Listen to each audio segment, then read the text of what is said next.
Next bond coordinate covalent bond. Coordinate covalent bond कब बनता है या डेटिव बॉन्ड कब बनता है?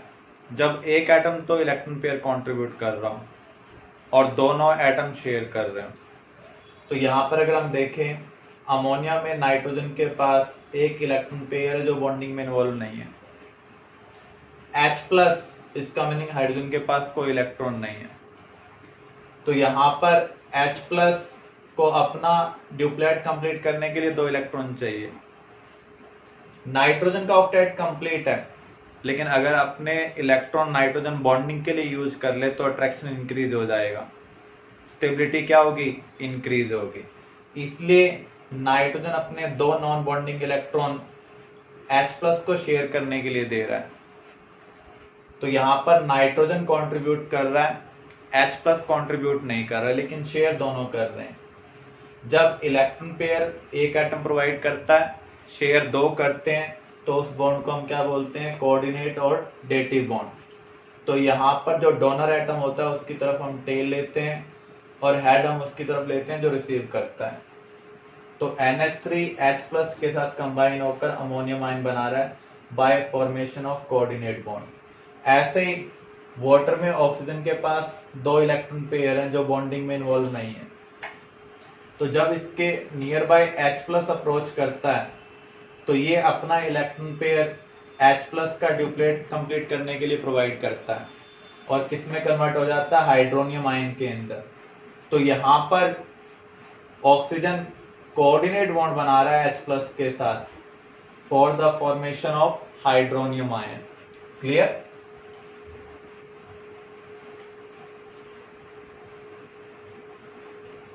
NH3 एंड BF3 ये एडक्ट बनाते हैं। कैसे बनाते हैं हमें ये एक्सप्लेन करना है। अगर आप NH3 की स्ट्रक्चर बनाएं तो नाइट्रोजन के पास एक नॉन बॉन्डिंग इलेक्ट्रॉन पेयर है,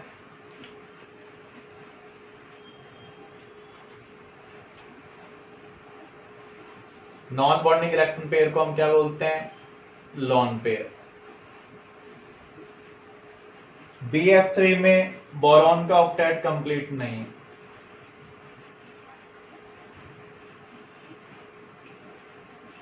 बोरॉन के पास 3 वैलेंस इलेक्ट्रॉन थे, इसने फ्लोरीन के साथ शेयरिंग में यूज कर लिए। तो यहां पर ऑक्टेट क्या है, इनकम्प्लीट है। तो नाइट्रोजन क्या करेगा, अपना लोन पेयर इसको प्रोवाइड करेगा ताकि इसका ऑक्टेट कंप्लीट हो जाए। तो यहां पर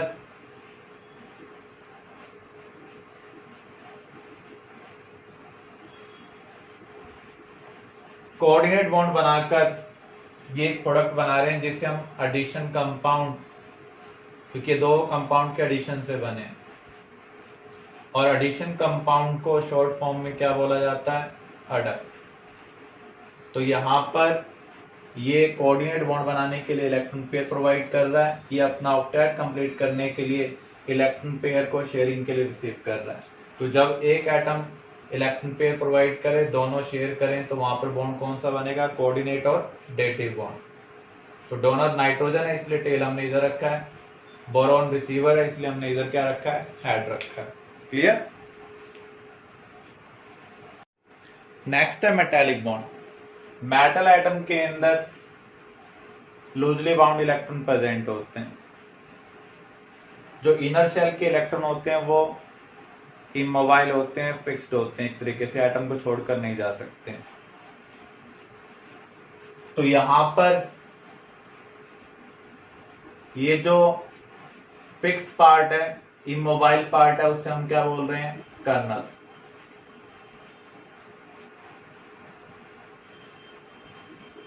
ये जो वैलेंस इलेक्ट्रॉन है जो मूव कर रहे हैं, ये मोबाइल है। मोबाइल का मीनिंग जो अपनी पोजीशन चेंज कर पाए। तो हम क्या कह सकते हैं, according to electron sea theory,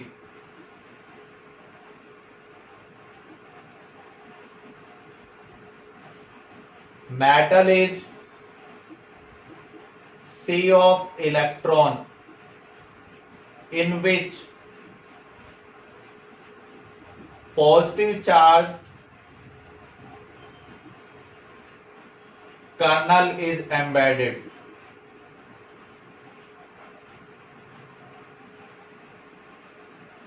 electron sea theory के अकॉर्डिंग जो मेटल है वो सी ऑफ इलेक्ट्रॉन्स है, जिसके अंदर पॉजिटिव चार्ज कर्नल्स एम्बेडेड है। किसी भी एटम के अंदर जितना पॉजिटिव होता है उतना नेगेटिव होता है। अगर हम आटम शेल इलेक्ट्रॉन को कंसिडर ना करें तो number of protons number of electron से ज्यादा हो जाएंगे। तो इमोबाइल पार्ट के अंदर पॉजिटिव चार्ज डोमिनेंस में, इसलिए कर्नल के पास चार्ज क्या आ रहा है, पॉजिटिव है। अब मेटालिक बॉन्ड क्या है? The colonel's of an atom attract surrounding atoms valence electron और वाइस वर्सा। इस एटम का कर्नल सराउंडिंग एटम के वैलेंस इलेक्ट्रॉन को अट्रैक्ट कर रहा है, ऐसे ही सराउंडिंग एटम के कर्नल्स इसके वैलेंस इलेक्ट्रॉन को क्या कर रहे हैं, अट्रैक्ट कर रहे हैं। This simultaneous attraction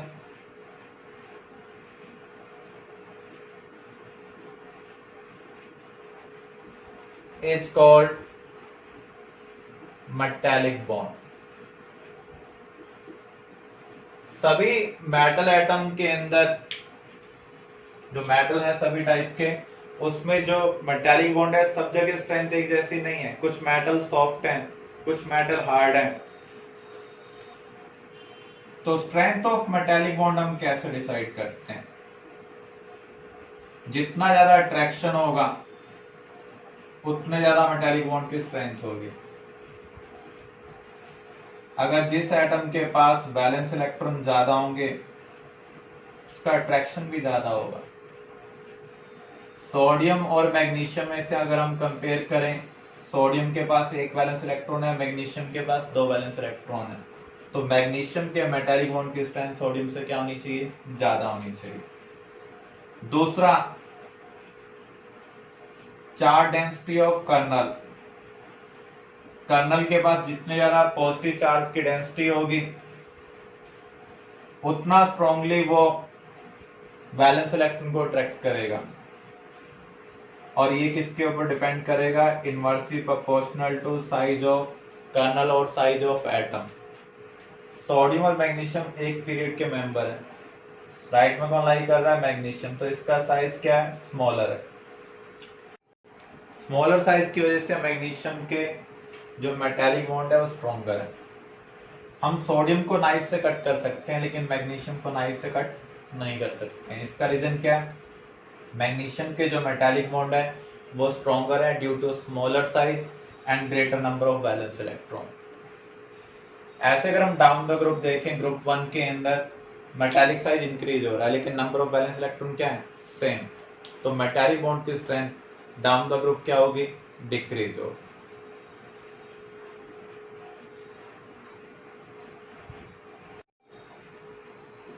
Which of the following has other type of bonding with covalent bonding?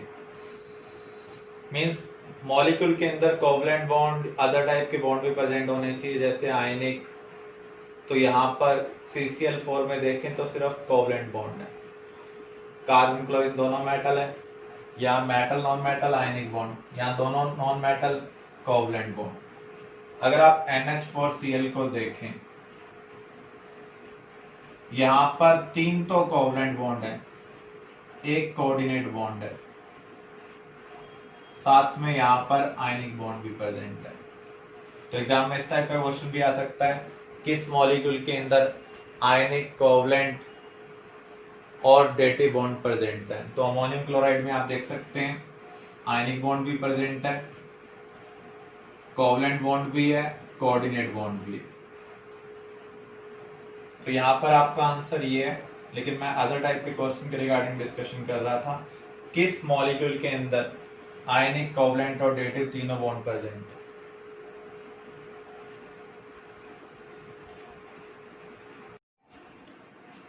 Next topic हम कवर करने जा रहे हैं लैविस स्ट्रक्चर। ऑक्टेट रूल के अकॉर्डिंग जो हम स्ट्रक्चर बनाते हैं उन्हें हम क्या बोलते हैं? लेव स्ट्रक्चर। फॉर एग्जाम्पल आपको स्ट्रक्चर बनानी है H2SO4 की, CO2 की, कार्बोनेट आयन, ओजोन, तो ये स्ट्रक्चर हम कैसे बना सकते हैं? इसके लिए आपको सबसे पहले एनपी निकालना होगा। एनपी का मीनिंग क्या है? Total number of valence electron.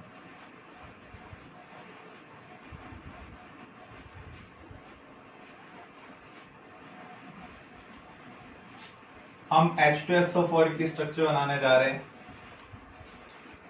Hydrogen के पास कितने वैलेंस इलेक्ट्रॉन है? 1। कितने हाइड्रोजन है यहाँ पर? 2। सल्फर का एटॉमिक नंबर है 16, तो इसके पास कितने वैलेंस इलेक्ट्रॉन होंगे? 6। तो एक ही सल्फर है। ऑक्सीजन के पास 6 वैलेंस इलेक्ट्रॉन है। इस स्ट्रक्चर के अंदर ऑक्सीजन कितने हैं? 4। तो यहां पर टोटल नंबर ऑफ इलेक्ट्रॉन को हम काउंट कर लेते हैं, कितने आ रहे हैं? 32 Nr। कोई भी एलिमेंट बॉन्डिंग में इसलिए पार्टिसिपेट करता है ताकि उसकी आउटरमोस्ट शेल क्या हो जाए? कंप्लीट हो जाए। तो Nr यहां पर क्या रिप्रेजेंट कर रहा है? Total number of electron in case of complete outermost shell.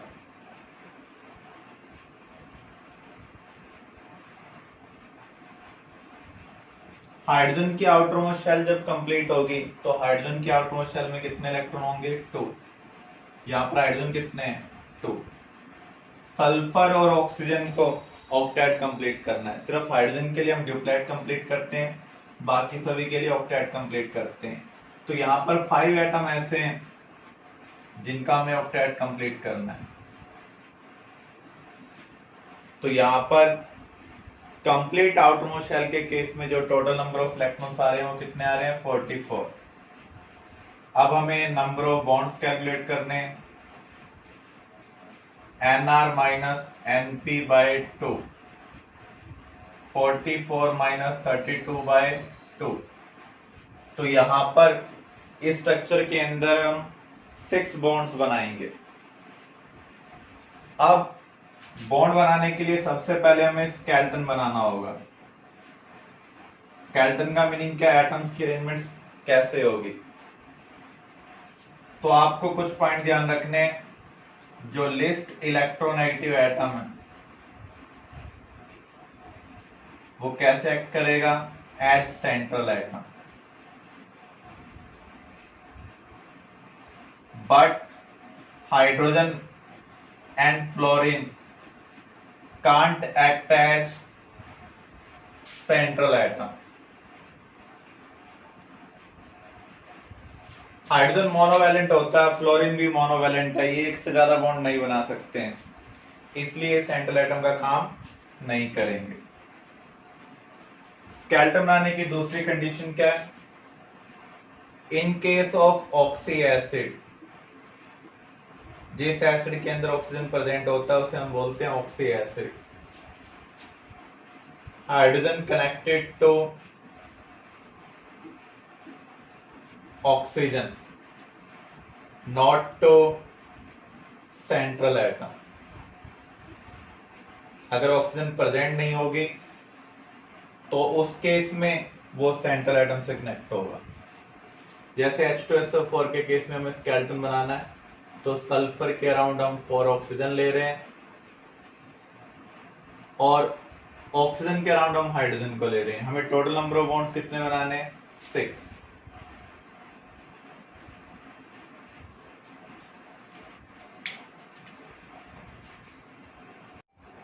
सबसे पहले हम सराउंडिंग एटम का आउटरमोस्ट शेल कंप्लीट करते हैं। यहाँ पर एक बॉन्ड है, इसका मीनिंग 2 इलेक्ट्रॉन है, तो आउटरमोस्ट शेल को कंप्लीट करने के लिए हमें 6 इलेक्ट्रॉन को प्लेस करना होगा। सिमिलर वे में यहाँ पर देखें, एक लाइन का मीनिंग क्या है? 2 इलेक्ट्रॉन, तो यहाँ पर हम 6 इलेक्ट्रॉन और प्लेस कर देते हैं जिससे आउटरमोस्ट शेल कंप्लीट हो जाएगी। यहाँ पर 2 बॉन्ड है, 4 इलेक्ट्रॉन्स हैं, तो शेल को कंप्लीट करने के लिए हम 4 इलेक्ट्रॉन्स प्लेस करेंगे, यहाँ पर भी 4। अब हम काउंट करेंगे हमने कितने इलेक्ट्रॉन यूज किए हैं। 1 2 3 4 5 6 6 लाइंस हैं। 6 लाइंस का मीनिंग 12 इलेक्ट्रॉन्स।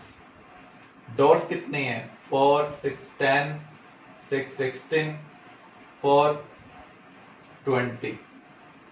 तो यहाँ पर 20 डॉट्स हैं, 6 लाइंस हैं। 6 लाइन का मीनिंग 12 इलेक्ट्रॉन। 20 + 12 32। हमारे पास इलेक्ट्रॉन कितने थे? 32। हमने सबके सब यूज कर लिए।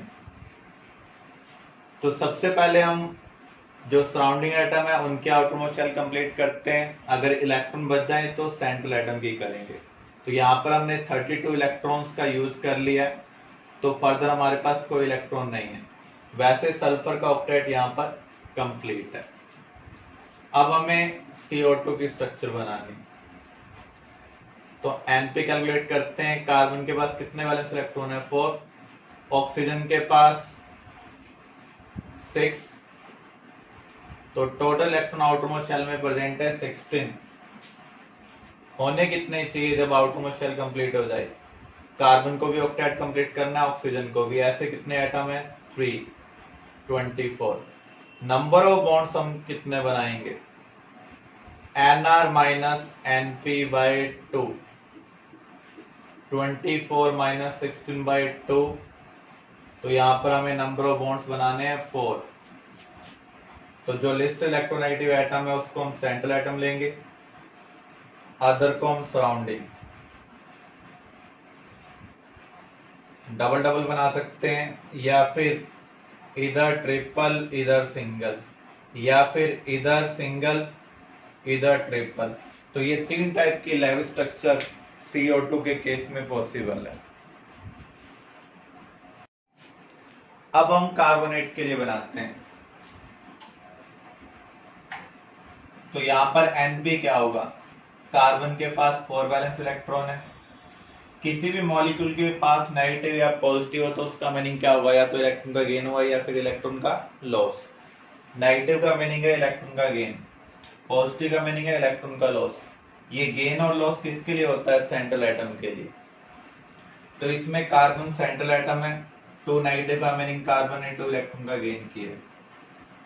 एक ऑक्सीजन के पास 6 वैलेंस इलेक्ट्रॉन है, 3 ऑक्सीजन के पास 18 होंगे। सम कर रहे हैं तो आपको क्या मिल रहा है? 24। अगर आउटरमोस्ट शेल कंप्लीट हो जाए तो कितने इलेक्ट्रॉन होंगे? सभी को ऑक्टेट कंप्लीट करना है, तो 32 इलेक्ट्रॉन होंगे। तो नंबर ऑफ बॉन्ड्स हम कैसे बना सकते हैं? Nr - Np/2 32 - 24/2। तो यहां पर नंबर ऑफ बॉन्ड्स आ रहे हैं 4। कार्बन लिस्ट इलेक्ट्रोनेगेटिव है तो इसको हम सेंट्रल एटम लेंगे, ऑक्सीजन को सराउंडिंग। पहले सिंगल सिंगल बॉन्ड बनाएंगे, लेकिन हमें टोटल बॉन्ड कितने बनाने हैं? 4। तो डबल इस ऑक्सीजन के साथ भी बन सकता है। एक पॉसिबिलिटी डबल इस ऑक्सीजन के साथ भी बन सकता है। थर्ड पॉसिबिलिटी डबल इस ऑक्सीजन के साथ भी बन सकता है। अब आप आउटरमोस्ट शेल को कंप्लीट कर लें।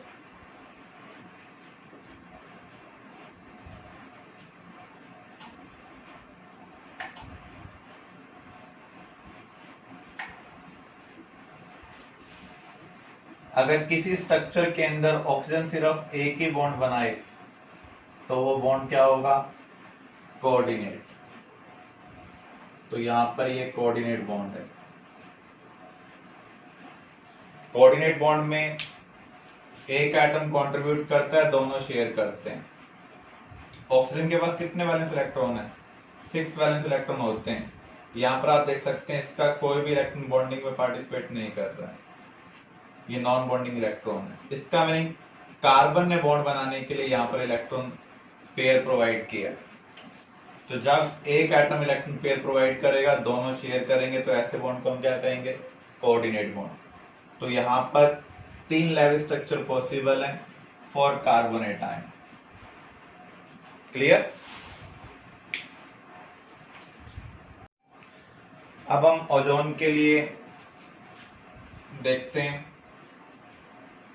एनपी यहां पर कितना होगा, 6 इंटू 3 18। अगर सभी का ऑक्टेट कंप्लीट कर दिया जाए तो अब आउटरमोस्ट शेल में कितने इलेक्ट्रॉन होंगे, 24। तो अब हम नंबर ऑफ बॉन्ड्स निकालते हैं, NR माइनस NP बाई 2। तो यहाँ नंबर ऑफ बॉन्ड्स आ रहे हैं 3। इनमें से एक ऑक्सीजन सेंट्रल एटम होगा, 2 ऑक्सीजन क्या होंगे, सराउंडिंग। तो पहले तो हम सिंगल सिंगल बनाएंगे, लेकिन हमें थर्ड बॉन्ड भी बनाना है, तो यहां पर एक डबल और एक सिंगल। ऑक्टेट कंप्लीट कर देते हैं। पहले सराउंडिंग का करना है, अगर इलेक्ट्रॉन बच जाए तो सेंट्रल का करना है। हमने कितने इलेक्ट्रॉन यूज किए हैं, अगर हम इसको नहीं यूज करते अभी तो 3 लाइन का मीनिंग है 6 इलेक्ट्रॉन। डॉट्स कितने हैं, 10। तो 16 इलेक्ट्रॉन हमने यूज किए हैं अभी। हमारे पास इलेक्ट्रॉन कितने थे, 18। तो 2 इलेक्ट्रॉन हम और यूज कर सकते हैं, जिससे सेंट्रल एटम का ऑक्टेट भी क्या हो रहा है, कंप्लीट हो रहा है। पहले हम सराउंडिंग एटम का ऑक्टेट कंप्लीट करते हैं, अगर इलेक्ट्रॉन बच जाए तो हम सेंट्रल एटम का ऑक्टेट कंप्लीट करेंगे। अदर पॉसिबिलिटी क्या हो सकती है, आपने डबल इधर बनाया तो अगले केस में डबल इस ऑक्सीजन के साथ बना दे, इस ऑक्सीजन के साथ आप क्या बनाएंगे, सिंगल। तो पहले तो आप सराउंडिंग एटम का ऑक्टेट कंप्लीट करेंगे, अगर इलेक्ट्रॉन बच जाए तो सेंट्रल एटम का ऑक्टेट कंप्लीट करें। तो इस तरीके से हम लैब स्ट्रक्चर बना सकते हैं। कुछ केस हम और कर लेते हैं, जैसे N2O5। N2O5 की लैब स्ट्रक्चर क्या होगी, NP, नाइट्रोजन के पास कितने वैलेंस इलेक्ट्रॉन है, 5। ऑक्सीजन के पास 6, ऑक्सीजन यहां पर कितने हैं, 5। तो NP यहां पर 40 है। होने कितने चाहिए, सभी को ऑक्टेट कंप्लीट करना है, ऐसे 7 एटम्स हैं, 56। नंबर ऑफ बॉन्ड्स निकाल लें, NR माइनस NP बाय 2। तो ये जो डिफरेंस आ रहा है वो 16 आ रहा है, 16 बाय 2 क्या होगा, 8। इसका मीनिंग N2O5 स्ट्रक्चर में हमें टोटल 8 बॉन्ड्स बनाने हैं। अब हम स्केलेटन बनाते हैं। नाइट्रोजन और ऑक्सीजन में से लेस्ट इलेक्ट्रोनेगेटिव कौन है, नाइट्रोजन। तो नाइट्रोजन को हम सेंट्रल एटम लेंगे, यहाँ पर 2 नाइट्रोजन है, तो आप ऑक्सीजन को इक्वली डिवाइड करें, बची हुई ऑक्सीजन को कॉमन लें। अब पहले तो हम सिंगल सिंगल बॉन्ड बनाएंगे। टोटल बॉन्ड्स हमने कितने यूज किए, यहाँ पर 6। 2 बॉन्ड और बनाने हैं, तो इधर भी एक डबल बना देते हैं और इधर भी एक डबल। अब हम ऑक्टेट कंप्लीट करते हैं।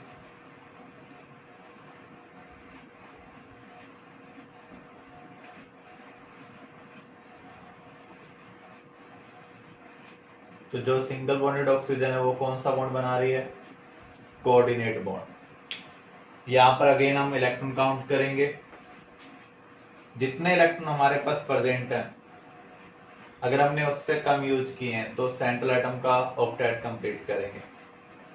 यहाँ पर टोटल लाइंस है 8 लाइंस का मीनिंग 16 इलेक्ट्रॉन। डॉट्स कितनी है, 6 4 10, 10 इधर होंगी, 20 24। तो टोटल इलेक्ट्रॉन हम यहाँ पर कितने यूज कर चुके हैं, 40। और हमारे पास थे कितने, 40 थे। अब हमें सेंट्रल एटम का ऑक्टेट कंप्लीट नहीं करना, वैसे स्ट्रक्चर के अंदर नाइट्रोजन 4 बॉन्ड बना रहा है, तो यहाँ पर नाइट्रोजन का ऑक्टेट ऑलरेडी कंप्लीट हो रहा है। तो इस तरीके से हम लैब स्ट्रक्चर बना सकते हैं।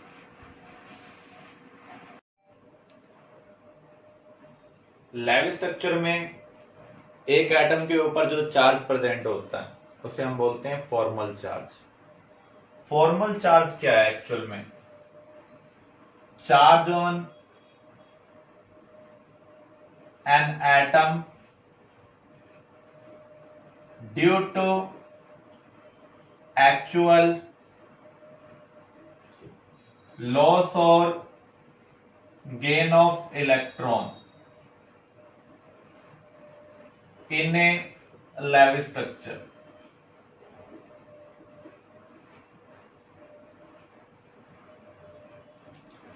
फॉर्मल चार्ज को हम कैसे कैलकुलेट कर सकते हैं?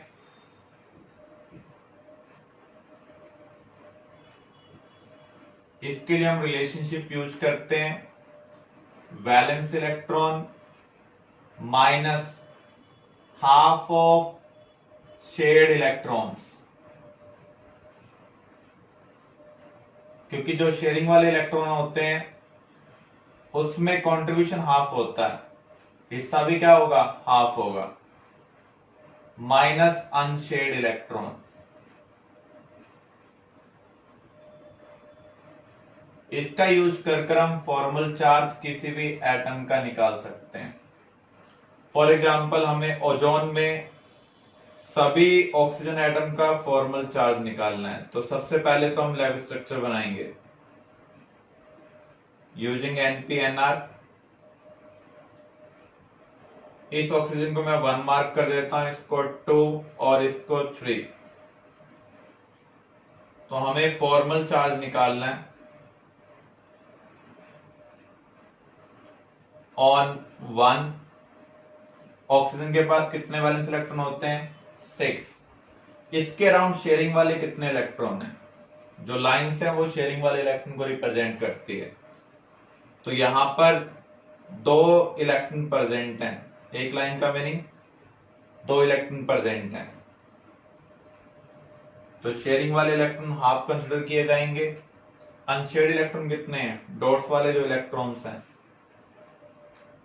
तो यहां पर फर्स्ट ऑक्सीजन का जो फॉर्मल चार्ज आ रहा है वो -1 आ रहा है। ऐसे हम डिटरमाइन करते हैं formal charge on second atom. तो यहां पर भी ऑक्सीजन ही है, 6 वैलेंस इलेक्ट्रॉन है। शेयरिंग वाले इलेक्ट्रॉन कितने हैं? इस ऑक्सीजन के अराउंड 3 लाइंस हैं, तो 6 इलेक्ट्रॉन्स हैं। अनशेयर्ड इलेक्ट्रॉन कितने हैं? 2। 2 डॉट्स हमने यहां पर रखी हुई हैं, तो यहां पर हम कैलकुलेट करते हैं तो क्या आ रहा है? +1। ऐसे ही formal charge on third atom, ये भी ऑक्सीजन है, 6 माइनस हाफ ऑफ शेयर्ड, इस ऑक्सीजन के अराउंड 2 लाइन है, तो यहां पर 4 इलेक्ट्रॉन प्रेजेंट है। अनशेयर्ड कितने हैं? 4। इसे सॉल्व कर रहे हैं तो हमें क्या मिल रहा है? 0 मिल रहा है। तो इस तरीके से हम किसी भी एटम का फॉर्मल चार्ज निकाल सकते हैं। आपको एक चीज ध्यान रखनी है, sum of formal charge on all the atoms equal to charge on molecule। हमने फॉर्मल चार्ज करेक्टली कैलकुलेट किया है या नहीं किया है, ये हम इससे कंफर्म कर सकते हैं। ओजोन न्यूट्रल है, तो यहां पर सभी एटम के फॉर्मल चार्ज का सम क्या आना चाहिए? 0। अगर आप इन तीनों का सम कर रहे हैं तो क्या आ रहा है? 0 आ रहा है। तो ये इस चीज को सेटिस्फाई कर रहा है। इसका मीनिंग हमने जो कैलकुलेशन की है वो करेक्ट की है। अब आपको कार्बोनेट में सभी एटम का फॉर्मल चार्ज निकालना है, तो सबसे पहले हम कार्बोनेट की लेवल स्ट्रक्चर बनाएंगे।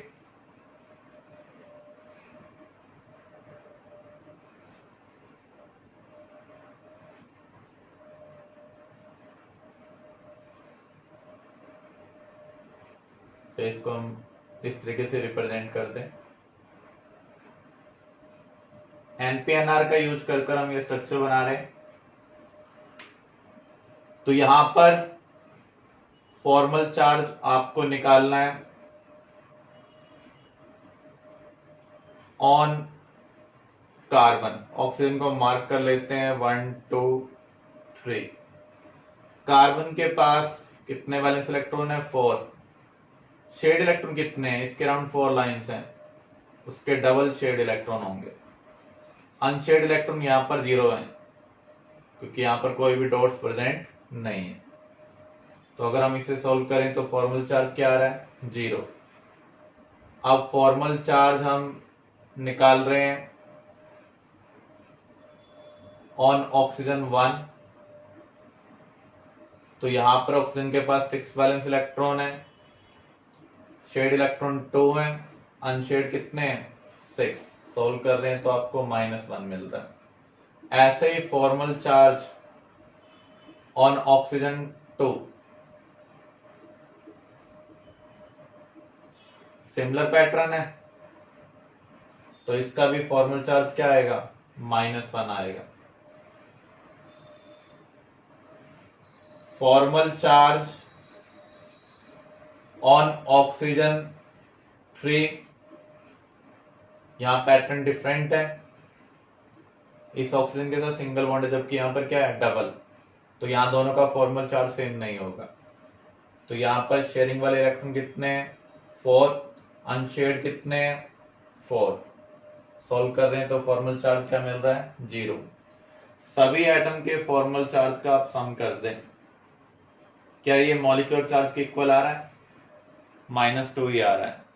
तो इसका मीनिंग जो हमने यहाँ पर कैलकुलेशन परफॉर्म की है वो करेक्ट की है।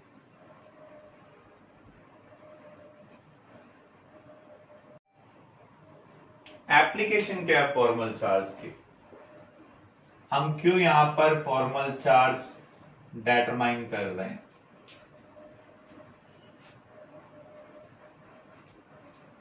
The structure with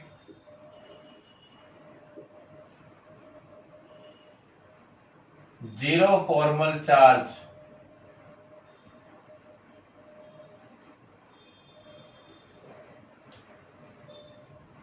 on atoms is most appropriate structure।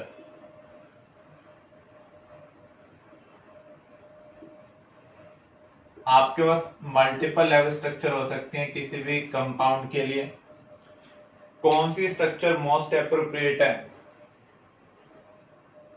जिसमें एटम्स के पास कम से कम फॉर्मल चार्ज हो, मींस 0 फॉर्मल चार्ज जिस स्ट्रक्चर के अंदर होगा सभी एटम के पास, वो स्ट्रक्चर सबसे ज्यादा करेक्ट स्ट्रक्चर होगी। कार्बन डाइऑक्साइड को अगर हम कंसिडर करें NPNR यूज करते हैं तो यहां पर हमें 4 बॉन्ड बनाने हैं, तो यहां पर 3 लेवल स्ट्रक्चर पॉसिबल हो सकते हैं।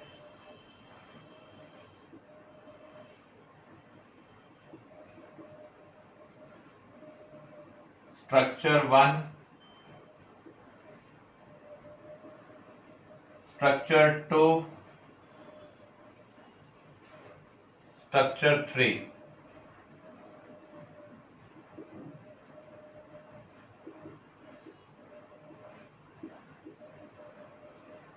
इन तीनों में से सबसे ज्यादा एप्रोप्रिएट स्ट्रक्चर क्या होगी, रियल स्ट्रक्चर के कौन सी स्ट्रक्चर सबसे क्लोज होगी जिसमें सभी एटम का फॉर्मल चार्ज क्या हो 0। या ऑक्सीजन के लिए फॉर्मल चार्ज निकालते हैं, तो यहां पर ऑक्सीजन के पास 6 वैलेंस इलेक्ट्रॉन है, शेयरिंग वाले इलेक्ट्रॉन कितने हैं 4, अनशेयर्ड कितने हैं 4। फॉर्मल चार्ज कैलकुलेट कर रहे हैं तो 0 आ रहा है। फिर हम कार्बन के पास देखते हैं, तो यहाँ कार्बन के पास 4 वैलेंस इलेक्ट्रॉन है, शेड इलेक्ट्रॉन कितने हैं 8, अनशेड कितने हैं 0। तो यहाँ पर इस कार्बन के साथ 4 लाइंस हैं, तो यहाँ कार्बन का फॉर्मल चार्ज 0 आ रहा है। अब हम इस ऑक्सीजन को देखें, इस ऑक्सीजन का पैटर्न और इस ऑक्सीजन का पैटर्न सेम है, तो अगर इस ऑक्सीजन का फॉर्मल चार्ज 0 है तो इसका भी क्या होगा 0 होगा। तो यहां पर ये स्ट्रक्चर मोस्ट एप्रोप्रिएट होगी। यहां पर अगर हम देखें सभी एटम का फॉर्मल चार्ज 0 नहीं आएगा। मान लीजिए आप इस ऑक्सीजन के लिए निकालने जा रहे हैं, इस ऑक्सीजन के पास 6 वैलेंस इलेक्ट्रॉन है, शेड कितने हैं यहाँ पर 6, अनशेड कितने हैं 2। इसे हम सॉल्व कर रहे हैं तो फॉर्मल चार्ज क्या आ रहा है +1। ऐसे ही इसके लिए आप सॉल्व करें, मान लीजिए हम इसे ऑक्सीजन 1 कह दें, इसे ऑक्सीजन 2। ऑक्सीजन 2 के लिए फॉर्मल चार्ज क्या आ रहा है 6 वैलेंस इलेक्ट्रॉन, शेड इलेक्ट्रॉन कितने हैं 2, अनशेड यहां पर 6 हैं, तो यहां पर फॉर्मल चार्ज -1 आ रहा है। ये स्ट्रक्चर और ये स्ट्रक्चर नियर बाय सेम है लेकिन एक दूसरे का अपोजिट है, तो यहाँ पर फॉर्मल चार्ज -1 होगा, यहाँ फॉर्मल चार्ज +1। कार्बन का फॉर्मल चार्ज क्या होगा, कार्बन यहाँ पर कितने बॉन्ड्स बना रहा है, 4 बॉन्ड बना रहा है, इसलिए शेड इलेक्ट्रॉन कितने होंगे 8, अनशेड कितने हैं 0। तो यहाँ पर कार्बन का जो फॉर्मल चार्ज आ रहा है वो 0 आ रहा है। तो इन तीनों स्ट्रक्चर को अगर हम कंपेयर करते हैं, यहाँ पर सभी एटम का फॉर्मल चार्ज 0 है, जबकि यहाँ पर सभी एटम का फॉर्मल चार्ज 0 नहीं है, यहाँ पर भी सभी एटम का फॉर्मल चार्ज 0 नहीं है। तो वो स्ट्रक्चर सबसे ज्यादा स्टेबल होगी जिसमें सभी एटम का फॉर्मल चार्ज क्या हो 0।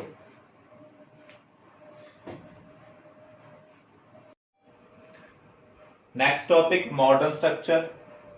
मॉडर्न स्ट्रक्चर में हम ये कंसिडर नहीं करते हैं कि एटम्स अपना ऑक्टेट कंप्लीट कर रहे हैं या नहीं कर रहे हैं, और ये हम किसके बेस पर बना सकते हैं, ऑक्सीडेशन स्टेट और ऑक्सीडेशन नंबर के बेस पर। फर्स्ट चैप्टर में हम ऑक्सीडेशन स्टेट और ऑक्सीडेशन नंबर के रिगार्डिंग स्टडी कर चुके हैं। ये क्या होते हैं, रियल और imaginary charge on single atom due to electronegativity difference. कुछ रूल्स हमें पता होने चाहिए जिसके बेस पर हम ऑक्सीडेशन स्टेट निकाल सकते हैं।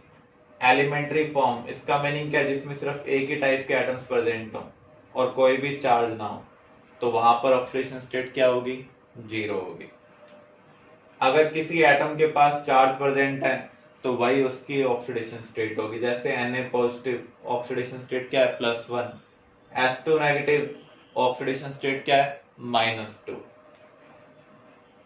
अगर किसी मॉलिक्यूल में हाइड्रोजन मेटल के साथ है तो हाइड्रोजन के पास -1 आएगा, अगर हाइड्रोजन नॉन मेटल के साथ है तो हाइड्रोजन के पास क्या आएगा +1। ऑक्सीजन जब भी कंपाउंड में प्रेजेंट होगा मोस्ट ऑफ केस में -2 होगा, लेकिन अगर वो सिर्फ मेटल के साथ कंपाउंड बना रहा है या सिर्फ हाइड्रोजन के साथ कंपाउंड बना रहा है या सिर्फ फ्लोरीन के साथ कंपाउंड बना रहा है तो हमें आइडेंटिफाई करना होगा। ऐसे ग्रुप 1 एलिमेंट अगर कंपाउंड बनाते हैं तो वहां पर ग्रुप 1 एलिमेंट की ऑक्सीडेशन स्टेट होगी +1, क्योंकि इसको अपनी शेल कंप्लीट करने के लिए एक इलेक्ट्रॉन का लॉस करना है। ग्रुप 2 +2। ग्रुप 15 अगर मेटल के साथ बॉन्ड बनाए या फिर हाइड्रोजन के साथ बॉन्ड बनाए तो इनको इलेक्ट्रॉन का गेन होगा, इनको अपनी शेल कंप्लीट करने के लिए 3 इलेक्ट्रॉन चाहिए तो -3।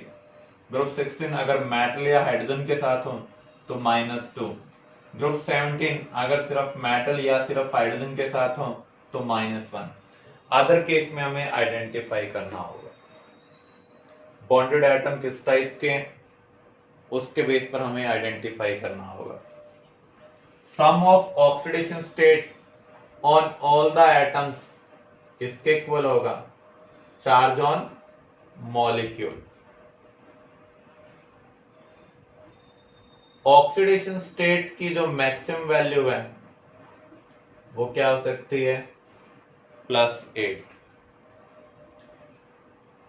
Oxidation state of an element in compound form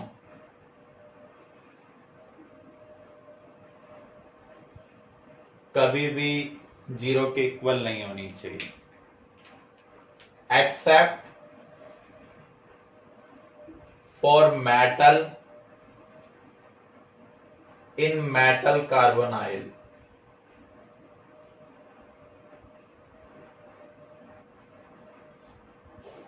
और कुछ ऑर्गेनिक केस में भी ऐसा पॉसिबल हो सकता है, नॉर्मली ऐसा होता नहीं है। तो अगर हम यहां पर कंसिडर करें, ये मेटल कार्बोनाइल है, यहां पर आयरन की ऑक्सीडेशन स्टेट क्या है 0 है।